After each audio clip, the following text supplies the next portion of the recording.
diyeceğiz.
Good evening. Welcome to the Young Pediatrician Forum lecture series organized by the Sri Lanka College of Pediatricians.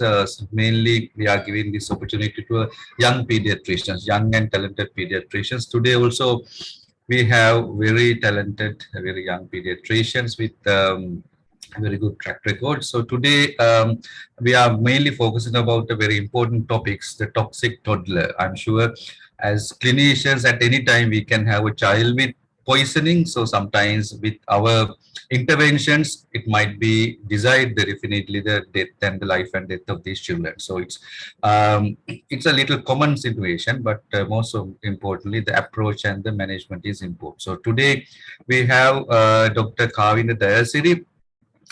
He's a consultant pediatrician and a senior lecturer at the University of Kelaniya. And most importantly, he has very special interest in pediatric toxicology. So, following medical graduation from University of Colombo, he studied patterns and risk factors for pediatric poisonings for nearly 7 years in the rural north central province in Sri Lanka. And he has also completed MPhil in pediatrics from University of Kelaniya. And he subsequently completed MD in pediatrics, and he did his further training at Oxford. So Dr. Dayasiri is a fellow of the prestigious Royal College of Pediatrics and Childhood, and he recipient of Masters in Medical Toxicology and Diploma in Childhood from University of Colombo, and DCH from Royal College of Pediatrics and Childhood, and Diploma in UK Medical Practice from Liverpool Schools of Tropical Medicine and Hygiene. He also received postgraduate certificate in medical education from University of Colombo. And Dr. Dayasiri has authors over 65 publications in peer-reviewed medical journals and has received several international research awards. So, as a young, talented pediatrician, especially having interest in medical toxicology, especially in children. So today he is going to discuss about the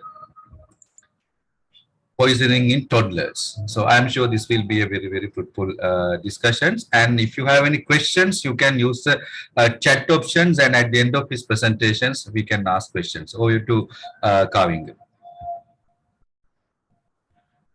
Thank you very much, Dr. Chanda. Can you hear me? Yes, yes.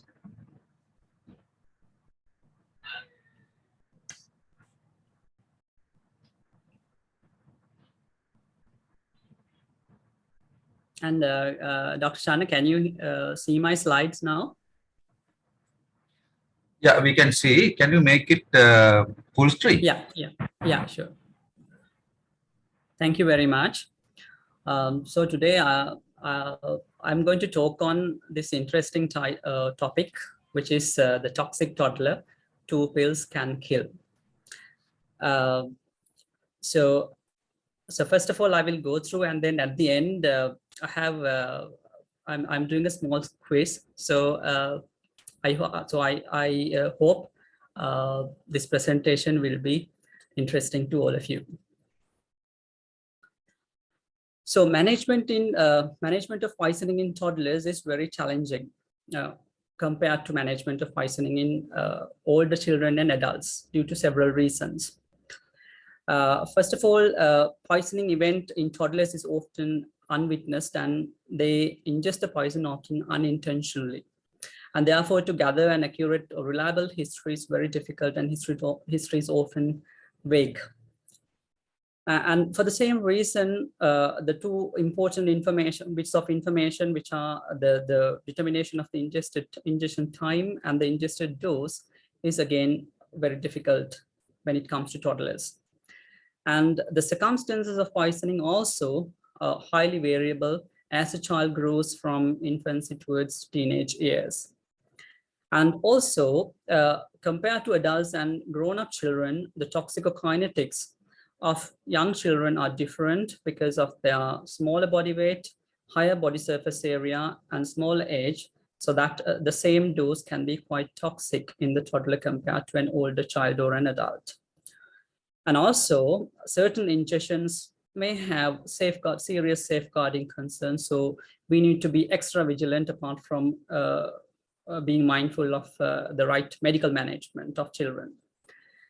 And a few pills can kill them, especially infants and toddlers with certain poisons.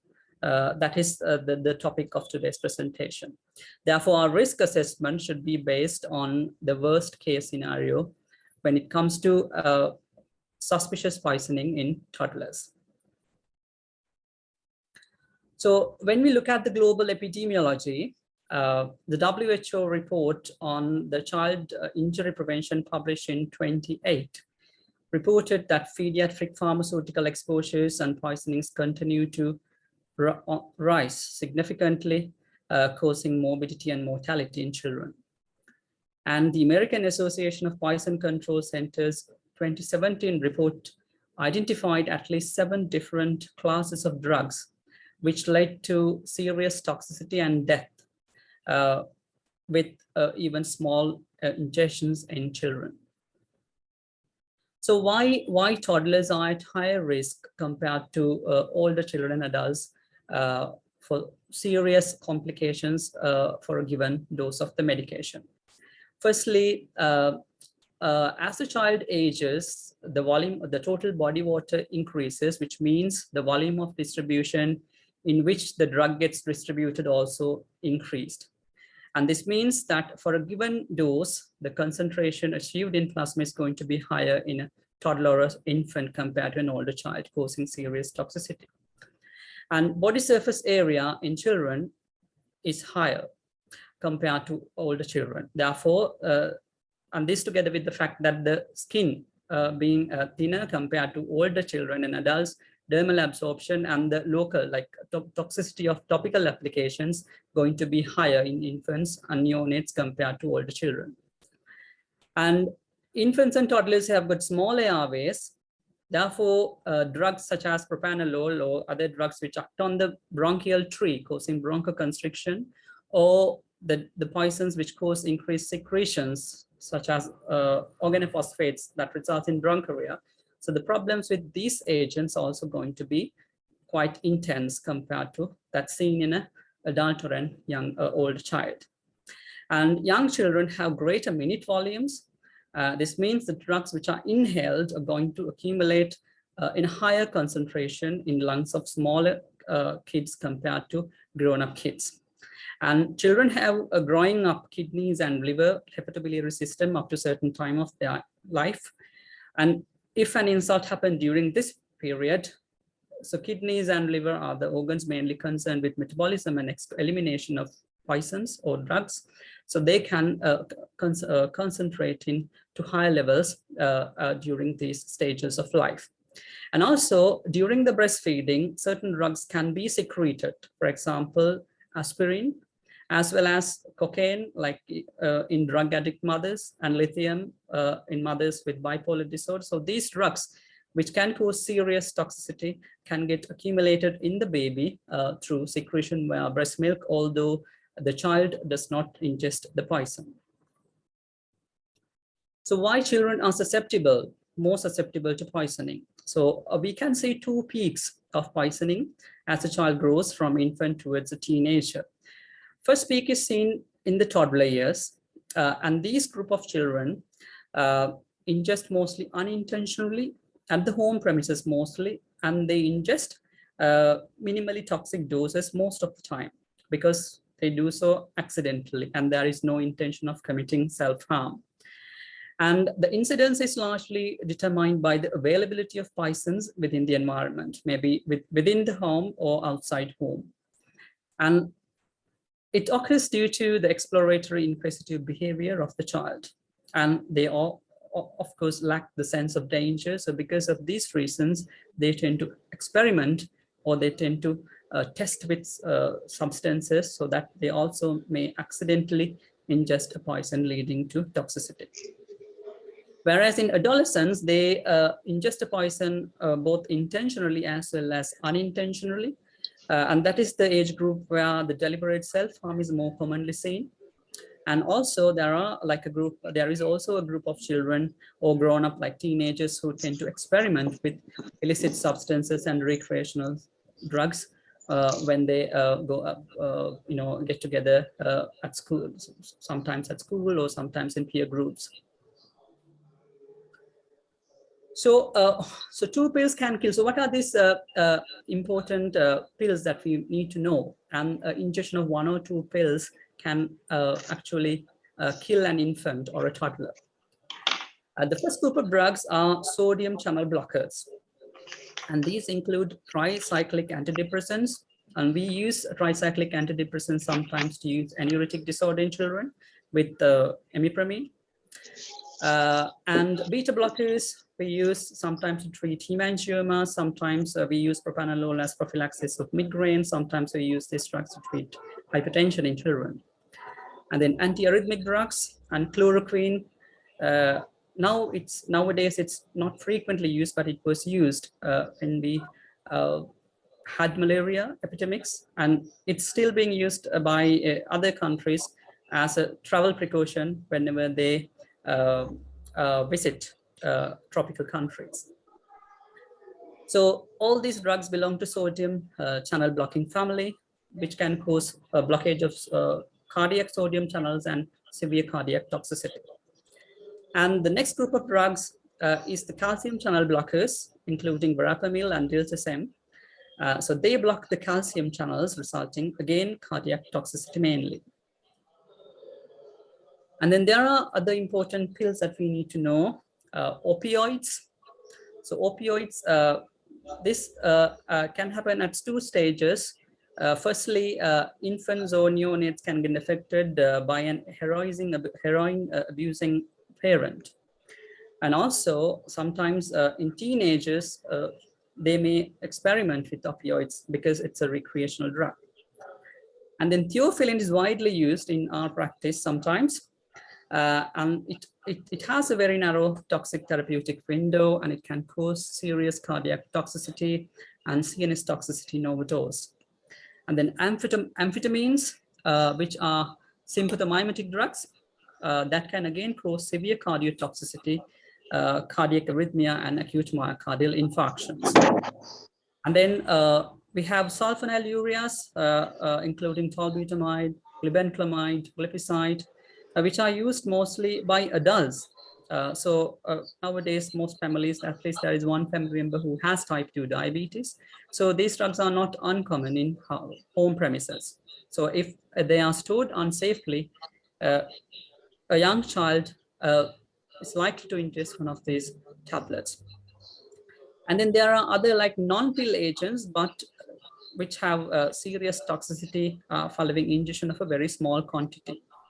And these include the topical preparations of salicylate, including the oil of wintergreen or methyl salicylate balm, and then toxic alcohols, methanol, ethylene glycol, which are used as vehicle coolants, and then organophosphate, which is still common in rural Sri Lanka, which is still the most common pesticide poison consumed both by adults and children. And then oleander, again a serious poison, which is still common, and it's the most common plant poison to be ingested by children from rural Sri Lanka. And then camphor, which sometimes is contained in mothballs and in camphor oil, can also have serious effects in small quantities. So if you look at the gravity of this problem, the child mortality related to pharmaceutical ingestions, Safe Kids Worldwide, which is an NGO based in USA concerned with prevention of accident-related childhood mortality, reported that every 12 days, a toddler dies from medicine poisoning. This is in USA. And then another paper published in Archives in 2016 reported findings from an island-wide survey in United Kingdom, reported that there had been at least 128 deaths due to pharmaceutical poisonings over a period of 13 years from 2000 to 2013. And they reported that the most common pharmaceutical agent that caused mortality in children was methadone. Methadone is still, we also use methadone, so that is used as a treatment method to people who abuse heroin. So it's quite commonly used by people who addict heroin. So and this is followed by benzodiazepines. So these 2 agents were the most common agents associated with mortality reported in the United Kingdom. And then another paper from USA, which was published very recently last year, accumulated the data from the 2019 annual report of the American Association of Poison Control Centers, National Poisoning Data System, and they reported their common agents which cause childhood mortality as diphenhydramine, which is an anticholinergic agent, and opioids, mainly methadone and opioid class drugs, and amphetamines, and related sympathomimetic drugs, and paracetamol, and benzodiazepines as the most common drugs implicated in deaths of children following ingestion of pharmaceutical poisons. And then a survey of infants and toddlers mortality, again in the same setting, United States, published in 2011. They reported when it comes to toddlers, the most common agents as cardiac drugs, like we discussed, beta blockers, calcium channel blockers, digoxin, and then psychotropic agents, and recreational drugs like cocaine, methamphetamine, and alcohol, and analgesics as the most common agents ingested by toddlers accidentally. And in 14% of the time, these toddlers had ingested more than one agent, and that resulted in mortality. And this paper was published subsequently in 2017 in the Pediatric Annals. When it comes to the Sri Lankan context, so our statistics show that mortality rate attributed to unintentional poisoning in Sri Lankan populations, so unintentional poisoning mainly concerned with children, so that was initially 0.6 per 100,000, and it has dropped to 0.4 per 100,000 from 2010.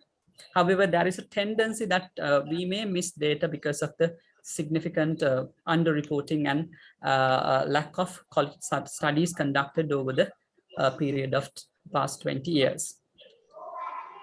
So individual pediatric mortality rate data are largely underreported at national level. However, the studies have reported rising trends for poisoning with pharmaceutical agents. And also, this paper published in Emergency Medicine International reported that severe toxicity had been observed with certain agents such as methyl salicylate, tramadol, and related opiates, and beta blockers in some children. However, no mortality was reported in this prospective study. So I would like to go through briefly about what these agents are, and then what their mechanism of action and what the clinical features, and then how we can manage based on up-to-date evidence, so that if we come across this child, one of these children with similar poisoning, then we can be a bit extra careful compared to other types of poisons. So firstly, beta blockers. So beta blockers are one of the dangerous types of poisons with a narrow toxic therapeutic ratio as well as serious side effects. So beta blockers act by blockade of beta receptors present within the cardiac myocardium as well as myocardial conduction system. So that leads to direct myocardial depression as well as impaired myocardial conduction. So the result is severe bradycardia and intractable hypotension.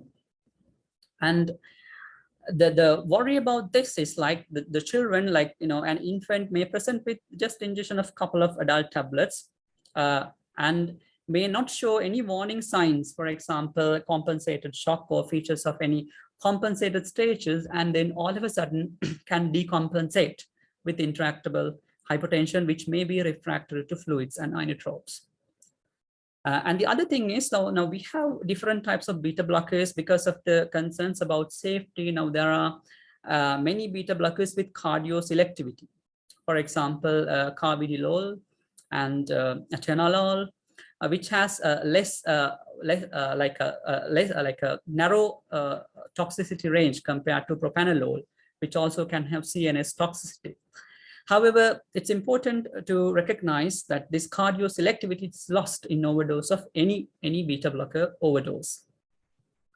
And agents like propranolol, sotalol are considered more toxic compared to atenolol and other agents, because they are more cardiotoxic as well as they are lipophilic. Lipophilic means they will cross the blood-brain barrier, result in seizures and coma, as well in significant overdose. And the children who overdose beta blockers can die of intractable hypotension with extreme bradycardia and asystole. And their hypotension can be refractory to fluids and inotropes initially. And deterioration can occur rapidly and without any warning sign. And so if a child, goes into hemodynamic instability, one of the first things to do is to protect the airway by select elective intubation and ventilation.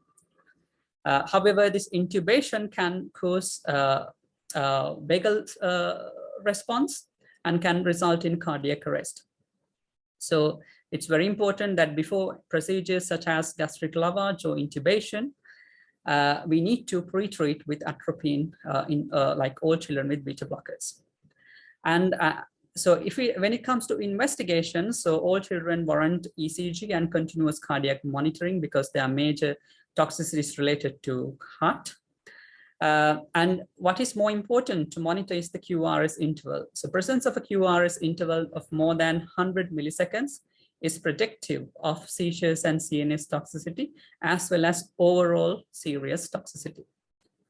And beta blockers can cause electrolyte abnormalities, including hypokalemias and severe metabolic acidosis due to intractable shock, and hypoglycemia in propranolol overdose. So monitoring of these parameters is very important when we manage a child with beta blocker overdose. So what is the treatment? So a child with hemodynamic compromise need to be treated with vigorous fluid resuscitation. However, most of these children are resistant to vigorous fluid resuscitation and may need other treatments as well. So IV calcium is a direct inotropic agent, so which can be used either as IV calgluconate or calcium chloride as a bridging agent to maintain blood pressure and heart rate until we treat with other more definitive treatments.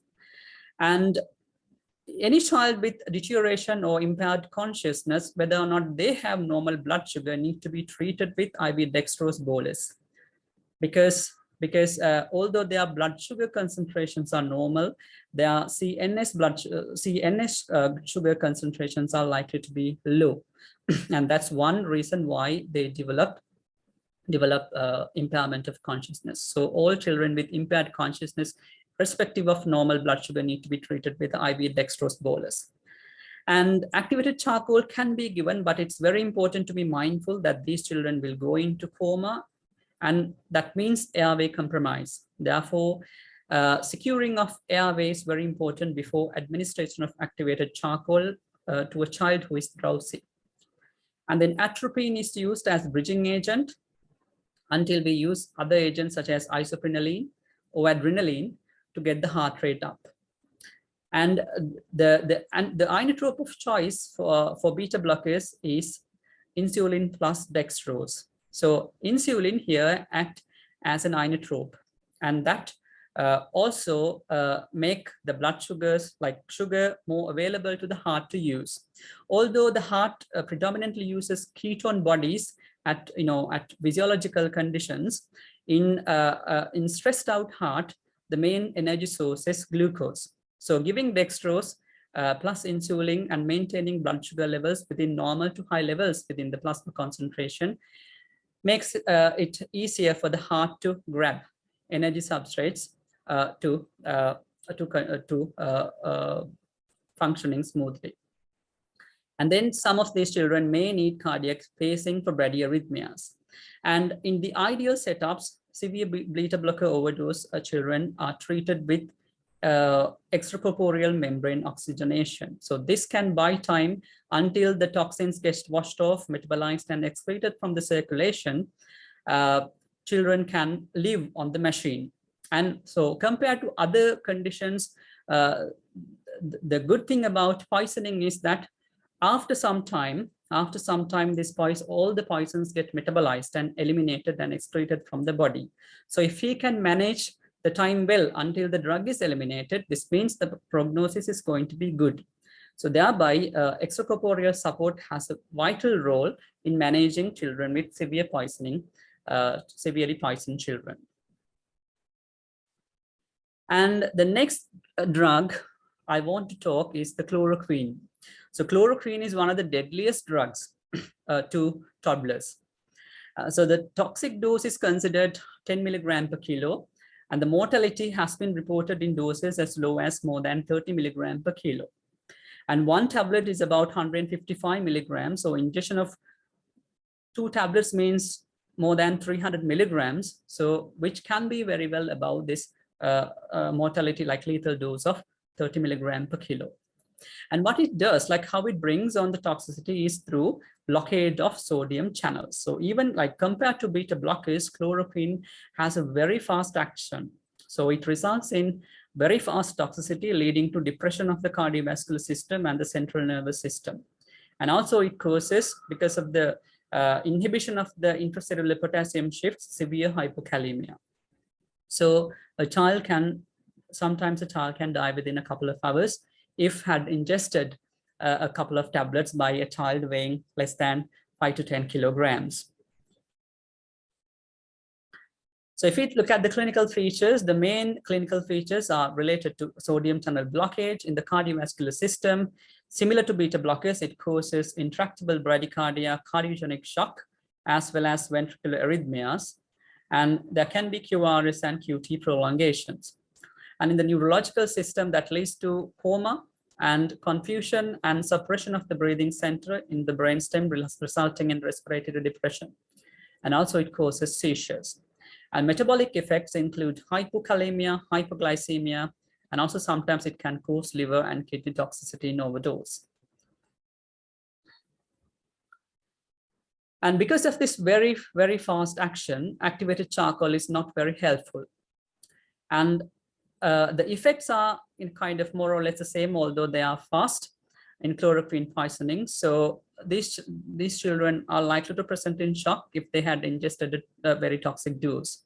So we have to concentrate on vigorous fluid resuscitation and correction of severe metabolic acidosis. So plus or minus using adrenaline. And most of the children are going to be drowsy, so their airways are at risk. Therefore, attention should be given to early securing of the airway with intubation and ventilation. And the antidote we use in chloroquine, because their main action is sodium channel blockade, is IV sodium bicarbonate. And the therapeutic targets are to maintain a blood pH towards alkalemic side with a pH of 7.5 to 7.55. And because they are neurotoxic, seizures are treated along the standard lines with benzodiazepines. And also because of the blockage of potassium channels, they can have significant hypokalemia, which can be treated with potassium chloride. And then similar to children with beta blockers, chloroquine, because of its fast action, but their duration of action is more prolonged. However, because of the reversibility, there is of course a place for extracorporeal membrane oxygenation in managing severely toxic children. And let's look at the calcium channel blockers. So they share some of the features of beta blockers, as we all know, and they are used mainly by adults in households who have hypertension. And the action of calcium channel blockers are to inhibit the L-type cardiac calcium channels, as well as those in the vascular smooth muscle. So a blockage of cardiac calcium channels result in one way, uncoupling of the contraction, resulting in decreased inotropy, as well as because of the blockage of conduction through SA and AV nodes, that results in decreased chronotropy. So that can result in intractable hypertension and severe bradyarrhythmias. And because of the inhibition on the calcium channels present in the vascular smooth muscle, toxicity can result in significant vasodilation and vasodilatory hypertension. And also there are receptors, calcium receptors present in the pancreas, which are concerned with release of insulin. So blockage of these receptors result in impaired release of insulin, result in hyperglycemia. However, hyperglycemia is not a threat to children. It just helps you to diagnose. Like in cases, if child presents with hypotension, bradycardia, but like I said, there is no clear history of ingestion, and you don't know whether it's calcium channel blockers or beta blockers. But if there is hyperglycemia present, then you can easily suspect the possibility of calcium channel blocker overdose over an overdose of beta blockers. So that just helps in early diagnosis and doing a more accurate risk assessment rather than implying or predicting prognosis. And similar to beta blockers and chloroquine, the death in calcium channel blockers is also caused by intractable hypotension and asystole. And the investigations, again, they cause the same metabolic as well as cardiac complications similar to beta blockers. So it's important that we do an ECG in any child with hemodynamic compromise and arrange continuous cardiac monitoring. And then blood sugar needs testing. We are likely to see in hyperglycemia, especially if the child has ingested agents such as nifedipine. And then monitor electrolytes. They can have hyperkalemia and monitor blood gases because they can have intractable acidosis. And there is a place for GI decontamination, activated charcoal in children with calcium channel blockers, because in overdose, calcium channel blockers inhibits the gut, prolongs the gut transit time, and that can prolong the drug absorption from the GI tract, which means there is a fraction of the drug which can be absorbed to activated charcoal within the GI tract. And then intractable hypertension should initially be managed with fluid resuscitation, plus or minus vasopressors or adrenaline. And the choice of inotropes depend on whether the child is having a vasodilatory hypotension or a cardiac-related cardiogenic hypotension. Like I said, because if the predominant effect is on the vascular smooth muscle, then your choice should be to use vasopressors. Whereas if it's due to predominant myocardial depression, then adrenaline should be our choice of inotrope. And to verify whether the child is having vasodilatory or cardiogenic hypertension, what can be done is a point of care ultrasound scan as well as a bedside 2D echo. And then this calcium channel blockers, the antidote we use is IV calcium, which competes with the calcium channel blockers to act on the receptors and thereby overcoming the blockage. And severe bradyarrhythmias can be treated initially with atropine and can be followed by chronotropic agents such as isoprenaline, as well as cardiac pacing. And the inotrope of choice for calcium channel blockers is again high-dose insulin euglycemia therapy, that is insulin combined with dextrose. And here insulin acts as a cardiac inotrope. And then similar to beta blocker overdose, chloroquine overdose, these effects, although life-threatening, going to be temporary. So if we can survive the child during the period of serious toxicity using ECMO, there is a chance that we can save the life of the child. And the next class of drugs is the sulfonylurea, which is again very commonly used in our household because most parents or most grandparents are diagnosed with type 2 diabetes.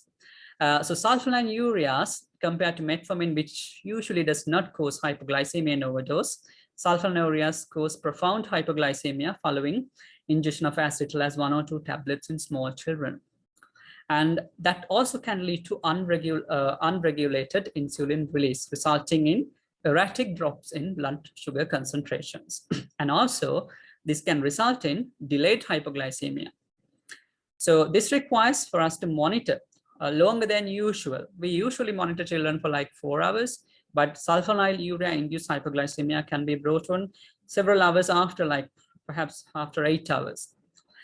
So this study published in Journal of Pediatrics, they recruited about 185 children exposed to sulfonylurea agent, and they reported that 96% of those who developed hypoglycemia did so within 8 hours. And there was a fraction of children who developed symptoms of hypoglycemia later than 4 hours. So it's very important that we monitor longer than usual the old children who comes with a clear history of ingestion of sulfonylureas. So the minimum observation time is 8 to 12 hours, and this should be supplemented with frequent blood sugar monitoring.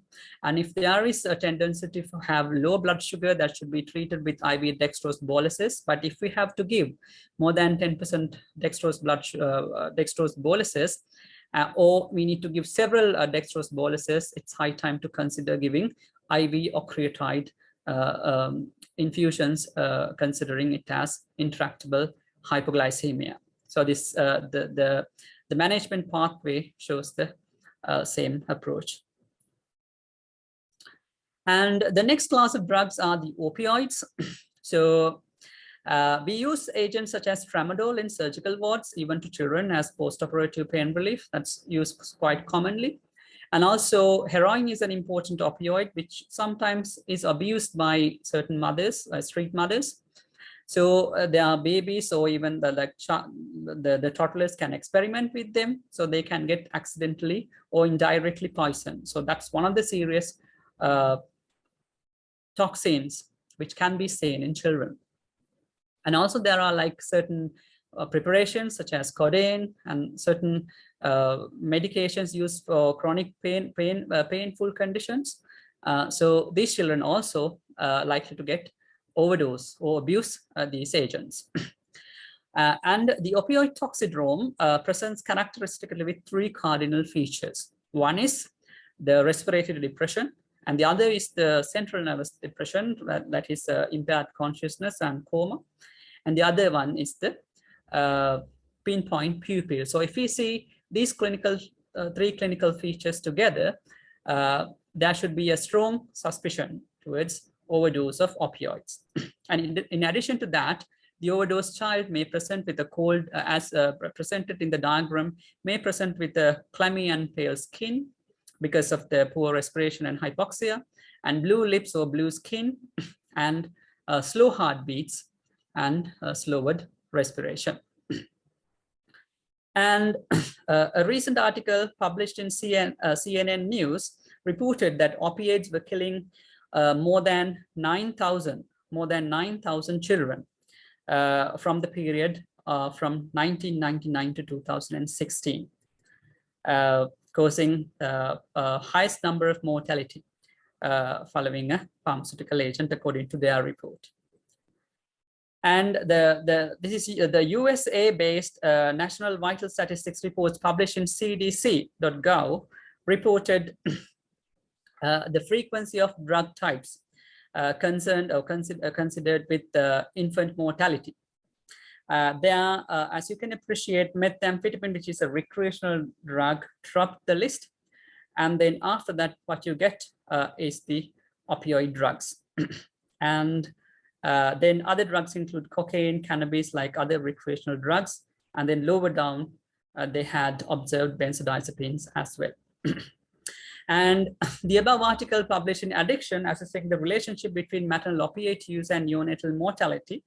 That study was based on the heroin-abusing mothers during pregnancy and the outcome of neonates. And they reported, like, these pregnant mothers are going to be various control programs, like addiction control programs. What we give for addiction control is methadone. And methadone, as I said, is one of the very likely, like most likely agents for poisoning and related deaths in children. However, their conclusion was that, like, as far as you comply with methadone treatment and heroin use, the outcome was worse in those who were not taking methadone and who were still abusing heroin compared to those who are on control, good control of heroin use while on methadone. So that's an interesting article to read. So when it comes to management of opioids, so management of opioids is supportive. So the danger of opioids is that can lead to acute respiratory depression. And if we don't apply airway securing, like airway stabilization, these children can die of hypoxia. So the main mode of treatment is supportive. We may have to give breathing support. We may have to maintain the oxygenation. And sometimes, if we are sure that the child has ingested opioid toxin, we can trial a dose of naloxone, and after which a child will soon recover if there is no underlying hypoxic brain damage caused due to opioid overdose. And there is a place for activated charcoal as well, with sustained release opioids. However, it is very important that we secure airway, as most of the children are going to have a depressed airway, depressed respiration, as well as depressed sensorium due to opioid overdose. And sometimes naloxone infusions are occasionally needed for children or for neonates who are accidentally given sustained release preparations of opioids or heroin. And the other class of drugs which can cause death in children is alpha agonist or clonidine.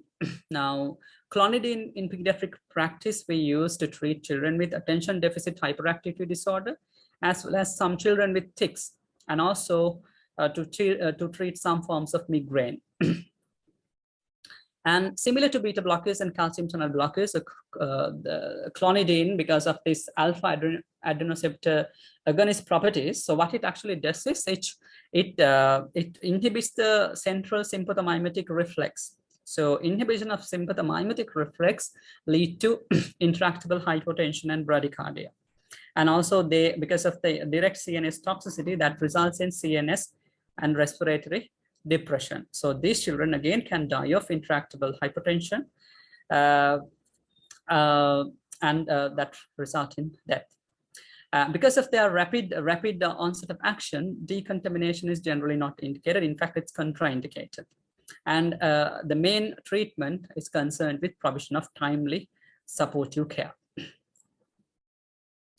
And salicylate, commonly known as oil of wintergreen or methyl salicylate balm or aspirin, can have serious effects. But what we are mostly concerned is the topical preparations, which is the methyl salicylate balm, which is about 5 times more potent than oral salicylate. And salicylate can get easily absorbed through immature skin, especially neonates and young infants. So how it exerts toxicity is through uncoupling of oxidative phosphorylation, which governs cellular functions all around the body, and thereby it inhibits Krebs cycle and increases lactate production. So there will be widespread activation of anaerobic metabolism, increased metabolic acidosis, as well as severe hypoxia.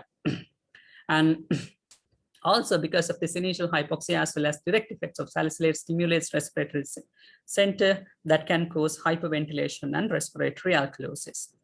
And in overdose, once ingested in oral route, it can cause formation of stomach concretions, like salicylate concretions, can cause significant delay in gastric emptying with prolonged absorption and increases in volume of distribution, adding to enhanced toxicity. Because of this delayed toxicity, gastric lavage has a place. We hardly use gastric lavage nowadays because of the unfavorable risk-benefit ratio. However, in salicylate poisoning, because of the delayed toxicity, gastric lavage can be undertaken up to 4 hours post-ingestion. And also similarly, there's a place for multiple dose activated charcoal, especially for children who have ingested sustained release preparations.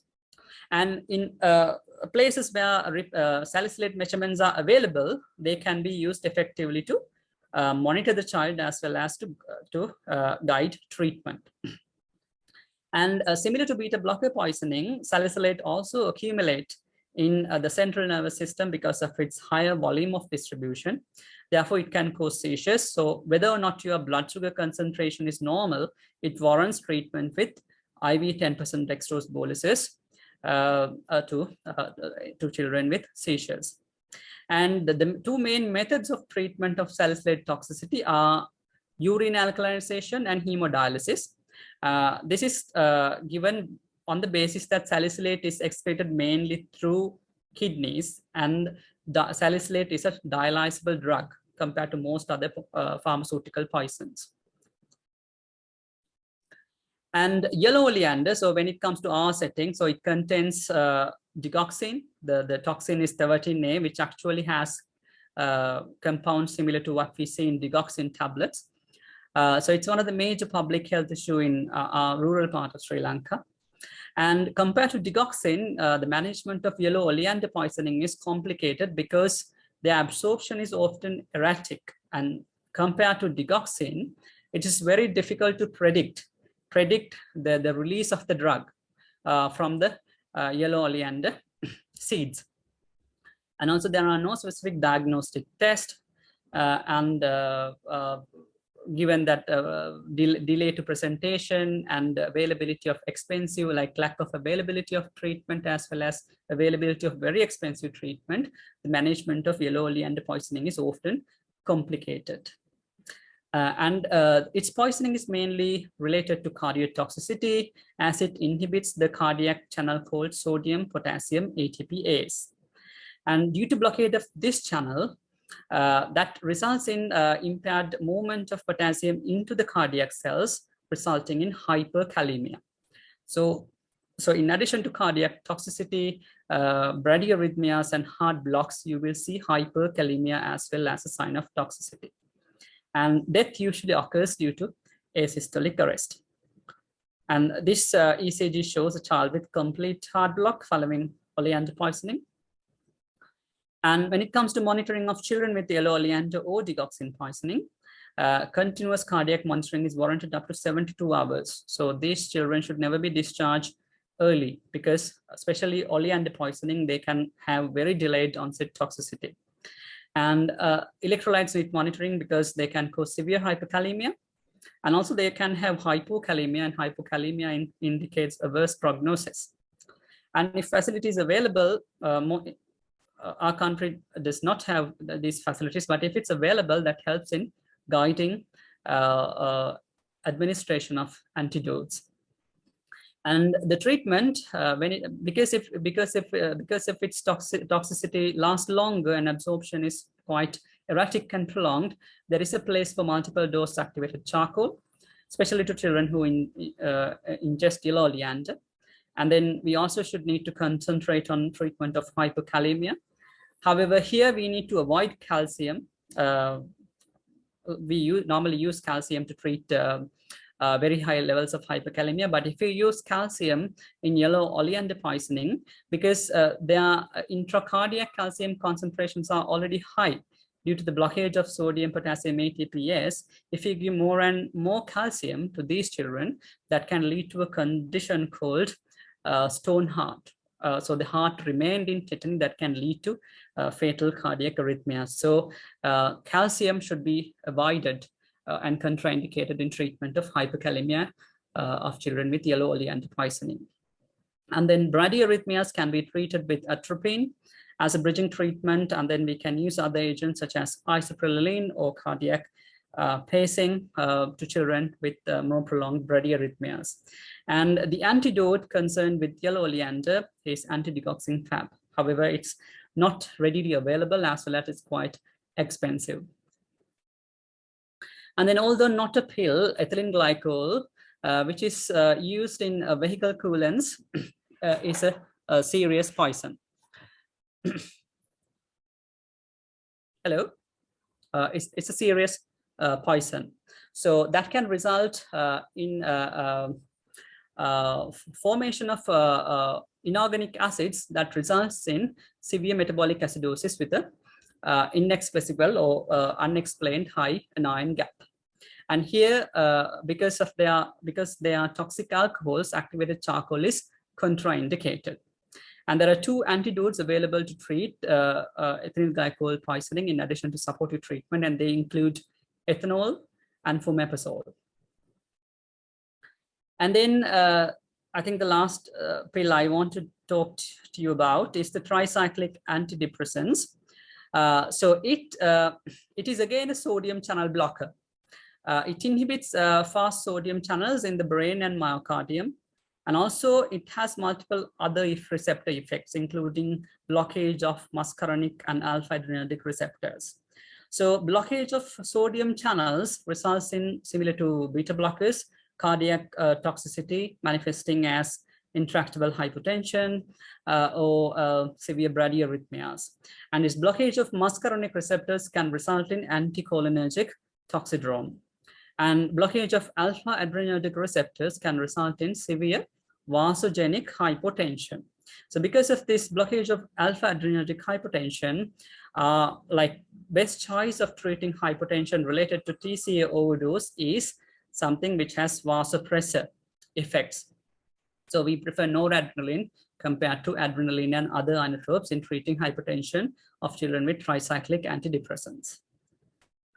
And so it is very important that we monitor the ECG and continuous cardiac monitor because of the blockage of sodium channels that can cause prolongation of the QRS interval. Similar to beta blocker poisoning, the prolonged QRS interval is protective of the risk of overall outcomes, including the prognosis. So it's very important that we monitor the QRS interval in continuous cardiac monitoring. And when it comes to treatment, so because it inhibits or bring on toxicity by inhibition of sodium channels, we can deploy plasma alkalization using IV sodium bicarbonate, and it's used as an antidote. And this alkalization we can facilitate by hyperventilation of the child as well to ensure that the drug is washed off from the circulation. So alkalization helps dissociation of tricyclic antidepressants as well as sodium displaces tricyclic antidepressants from the sodium channels. And volume expansion is important. So these children need to be treated with volume resuscitation and inotropes, preferentially with noradrenaline. And glucagon also can be used for its inotropic effects. So these are the main the important pills that we need to know, and the pills that can bring on mortality in very young children following ingestion of a dose as low as 1 or 2 tablets. And in managing, so there are some important pitfalls that we need to recognize and correct. So there is a common saying that that we tend to judge children by looking at them, but they looked so good. But this doesn't apply to children with ingestion of these pills. They may look very good, but in the next minute they can deteriorate. So this is not correct when it comes to management of children with poisoning following ingestion of these pills. And the other is it was a herbal product, and the herbals are natural and safe, but it's again not true. Herbal products can be quite detrimental in some occasions. And then sometimes we say we monitor all overdoses for 4 hours, but it's not so. There are certain poisons such as calcium channel blockers, oleander, and sulfonylureas, where we need to, even though the child is completely asymptomatic, we will have to monitor the child for a longer period if we are sure the child has ingested these poisons. And then judging the patients based on oxygen saturation is again incorrect. What we want to have is the respiratory drive. Sometimes child will have good drive in respiration. For example, following opiate ingestions, child will have saturations of 98%, but with deterioration of the respiratory drive, the saturations will soon start dropping. So having a normal saturation is not reassuring at all. And then we do not need to X-ray to confirm the position of the NG tube. Just push the charcoal. So we tend to do this in the emergency departments, but we should perform X-ray to confirm the position of the NG tube before administration of any charcoal. because if we do not, there is a chance that the charcoal can go into the respiratory tract, and that can lead to more harm than the poison. Yeah, so that's something we need to keep in mind when managing children with activated charcoal. And then other thing is they are not moving, so they are not seizing. So judging based on the presence or absence of jerky movements is not predictive of seizures at all. Sometimes children can have electrical seizures, but no clinical seizures. So it's very important to suspect seizures. And these children need to have appropriate evaluation and treatment, even if they are not manifesting seizures. So this is what we do for every child with serious poisoning. So you have this mnemonic RRSI DEAD, so which stands for resuscitation, risk assessment, supportive care, investigation, decontamination, enhanced elimination, antidotes, and disposition. So this stands for management of any poisoning, and this applies to management of these pills as well. So resuscitation is done through standard approach of A, B, C, D, E. So airway needs careful assessment, especially when children ingest agents such as CNS depressants and cholinergic agents such as organophosphates and corrosives. And breathing needs attention, again, with agents such as CNS depressants like benzodiazepines, opiates, and then cholinergic agents, and following aspiration. And then circulation needs attention with ingestion of agents such as beta blockers and calcium channel blockers. And then seizure control, management of hypoglycemia, correct hypothermia. So hypothermia can be a problem with certain poisons. And then resuscitation and antidotes. Sometimes antidotes need to be administered on the resuscitation table itself. For example, naloxone in opioid overdose. So the key practice points I want to highlight. So like I said, it's very vague. It's very vague, and the history is often unreliable. So we had to rely on what is available in managing children with poisoning, toddlers with poisoning. So we have to do a risk assessment which is as accurate as possible, and that is helpful in timely management of children. And then we should put in an effort to identify the toxidrome, that is the cluster of clinical features, which can potentially cause the clinical presentation. So that will help us narrow down the differential diagnosis and treat early. And while keeping poisonous conditions like poisoning conditions in mind, sometimes the unconscious child presents with something else, like, for example, meningoencephalitis, severe sepsis, and so on. So we have to be mindful of other relevant medical differential diagnosis as well, managing the sick child coming on with a history of suspicious poisoning. And always, if child presents with clear history of ingestion or a serious ingestion like one of these pills, we always need to manage as for the worst case scenario, however well the child is currently. And also sometimes we may miss the safeguarding. Some children may have safeguarding concerns. Sometimes the children can be administered the poison by a responsible caregiver, in which the history can be vague. History is not incompatible with the presenting symptoms and signs. So we also need to be mindful about these scenarios as well, and then bring them to the attention of the people who are concerned with ensuring safeguarding of children. So I have created a small quiz, and I will invite you to try answering. There are like 4 questions altogether. So first one is a true or false stem. First is the NG tube position needs confirmation with X-raying all children undergoing decontamination with activated charcoal.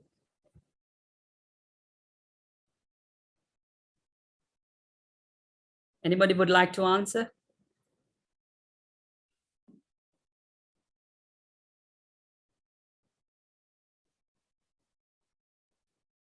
So that answer is yes. So we should do X-ray in all children undergoing decontamination through an NG tube. And then all asymptomatic children with poisoning can be discharged after 4 hours of normal observations. Anybody can type in answers in the box. Yes, so this is false. All symptomatic children can't be, like there are exceptions like calcium channel blockers, sulfonylureas, oleander, who needs a prolonged observation period. And opioid toxicity lead to dilated pupils. Yes, that's false. So opioid toxicity lead to pinpoint pupils. And intubation should be considered even if oxygen saturation is 100% in serious poisonings.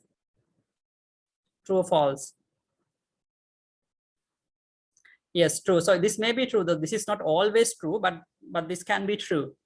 For instance, like children who have been poisoned with CNS depressant drugs, although they have 100% saturations, but in severe poisoning, we need to consider protecting airway to prevent aspiration, to administer activated charcoal, as well as to ensure the airway is not blocked. Forceful administration of activated charcoal is better than giving it mixed with a soft drink.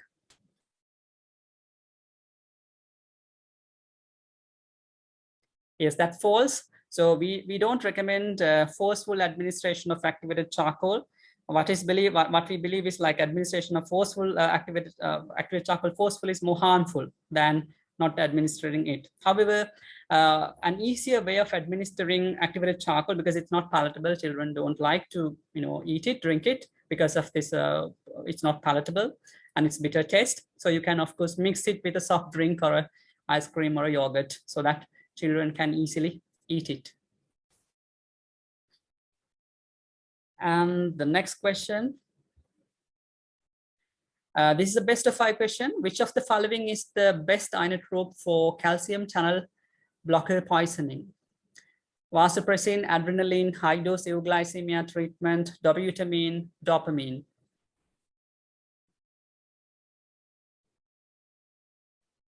So I can see answer A. Yes, C. So yes, C is the answer. So for agents such as beta blockers and calcium channel blockers, because there are calcium receptors in the pancreas as well, and the myocardium uses glucose in favor of ketone bodies in stressful conditions, insulin euglycemia therapy is considered the best inotrope in managing the refractory shock. And the next one, another best of 5 question. Which of the following is the best inotrope for TCA poisoning?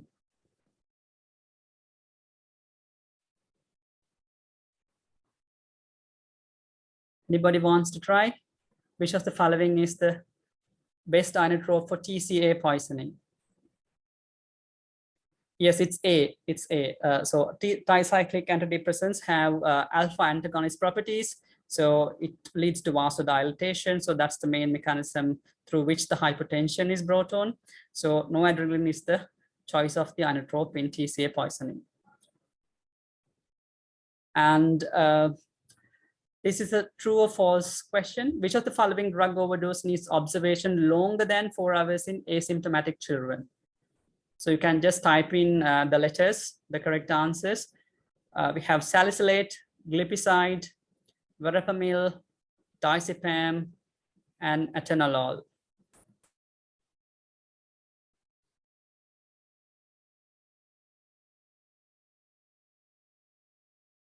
So the answers are B and C. B and C.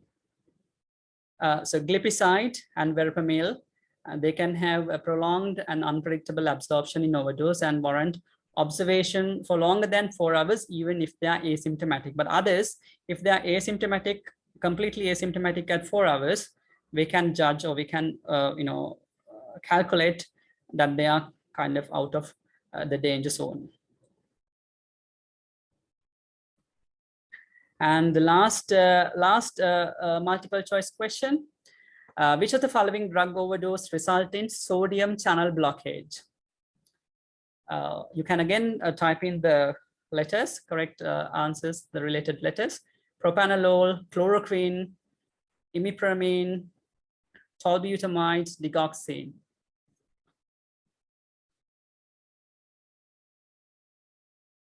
So yes, A is correct. So A is, propanolol is a beta blocker. Any more answers? Yes, so chloroquine is the other answer, which causes sodium channel blockage, and Then tricyclic. So imipramine is a tricyclic antidepressant, again leads to sodium channel blockage. So A, B, C are the correct answers. Tolbutamide is a sulfonylurea drug, so which inhibits insulin, which stimulates insulin release from the pancreas. And digoxin is an inhibitor of sodium potassium ATPase in the cardiac. So A, B, C are the correct answers. So thank you very much. So thank you, Kavya.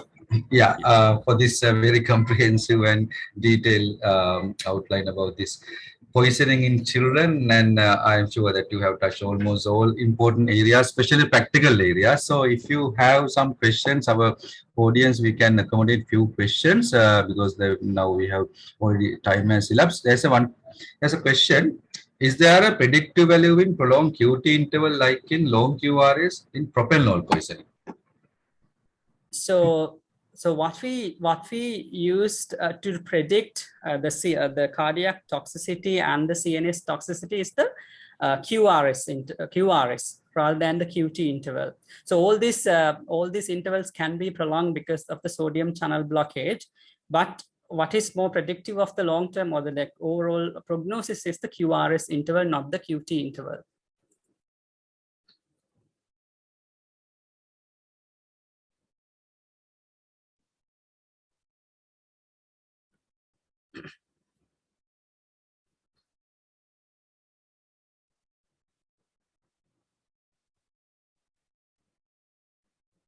Dr. Chandra, did I answer that question? Yeah, we have another question. So this answers, I missed the questions. That's about what about the place of activated charcoal in methyl salicylate poisoning? Of course, yes. So methyl salicylate. Yes. So you mean the topical application? There is a possibility because methyl salicylate undergoes, although you do not ingest the drug, there is significant enterohepatic circulation. So which means like although you don't ingest, there is significant hepatic secretion into the biliary tract and into the GI tract. So we can absorb that fraction of the drug using activated charcoal. Because of that, in like methyl salicylate related serious toxicity, there is of course a place for activated charcoal, but because it results in more plasma accumulations, what we need to focus on is the other methods of elimination. So now multiple dose activated charcoal is used as an elimination method rather than a decontamination method. But here, what we have to more focus on are the other elimination methods such as hemodialysis and plasma alkalization. Yeah, you have, I think, given a lot of new information about many new poisonings, and we have a question regarding the paracetamol poisoning. Is there anything new on that? Because it's very common thing. Regarding paracetamol poisoning, we have this updated guidelines from the Australian New Zealand College of Medical Toxicology and Emergency Medicine. So what they have newly introduced is the 2-bag regime of N-acetylcysteine compared to the 3-bag regime of N-acetylcysteine we are using nowadays. So that has been found to be associated with lesser side effects and lesser administration effects compared to the standard 3-bag regime. So that's a new addition to the guideline of management of paracetamol. We don't have the paracetamol levels available in most centers in our country. However, this guideline, so we can use both the paracetamol, like what we use the toxic dose ingested, which is 200 milligram per kilo, as well as the paracetamol normogram. So we can use both. And then there are certain slight alterations. For example, ingestion of elixir preparations like syrup formulations of paracetamol. The management is slightly different to paracetamol tablets.